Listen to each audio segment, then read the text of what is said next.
Wheelchair Jimmy, and I'm rolling through Puerto Madryn, Argentina today. And hallelujah, the weather has warmed up. It's a perfect 80 degrees on January 28th. Puerto Madryn is located on the southeast corner of Argentina, about halfway up the Argentine coastline.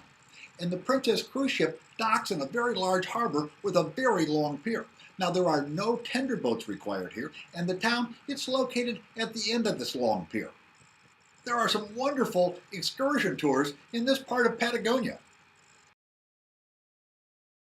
Charles Darwin spent several weeks on the Valdes Peninsula, and it was designated as a UNESCO World Heritage Site in 1999. It's one of the Southern Hemisphere's major wildlife reserves, with large sea lions and one of the world's largest rookeries for the Magellanic penguins. The penguin rookery at the Punta Tombo Reserve is also home to several thousand Magellanic penguins. And at Punta Loma, where we chose to visit, there's a cliff-top vantage point for panoramic views of the Argentine coast and a significant population of breeding sea lions. You know, we were told to drive to the Valdes Peninsula and the Punta Tombo Reserve were about 2.5 hours along a dusty, unpaved road. So we chose to go see the sea lions and take a 30-minute drive along a dusty, unpaved road. The scenery along the coast, as you can see there in the background, was spectacular. And the viewing area at Punta Loma was very wheelchair accessible. And the sea lions and the bird life were fabulous. And as a side note, just prior to arriving at Punta Loma, not a rollable distance, but a couple-minute drive, there was a public designated restroom and a specially marked disabled wheelchair restroom. You know, backing up a moment, as you can see here, the port information and tour booth is located directly on the pier within a few feet of the ship exit.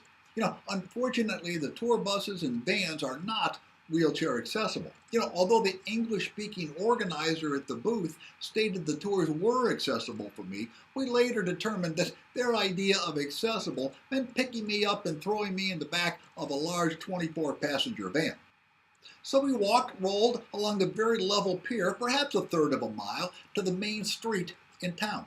You know, there we quickly waved down a 4-door sedan and asked the driver to pull up the wheelchair, place it in the trunk, and we pointed to the intended Punta Loma destination. You know, interesting, our taxi cost was about $40 a person versus $80 for the dockside tour.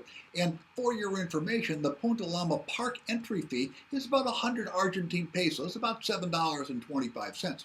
Remember to bring Argentine pesos, as they don't take dollars, credit cards, or make change. After our Punta Loma tour, we asked the taxi driver to drop us off for lunch at a nice oceanfront restaurant not too far from the pier. We enjoyed a beer and the best portside food of the trip thus far. You know, it was located about a mile from the cruise ship pier, and the beachfront scenery was just spectacular. You know, as a side note, there are several restaurants in this area, and many had wheelchair-accessible restaurants. There's also a very large public wheelchair-accessible restaurant. The walk back to the cruise ship is a very level oceanfront sidewalk with a few arts and crafts if you want a local souvenir. There are no hills, a few gravelly spots, but really quite a nice stroll. And the oceanfront scenery and port are absolutely beautiful.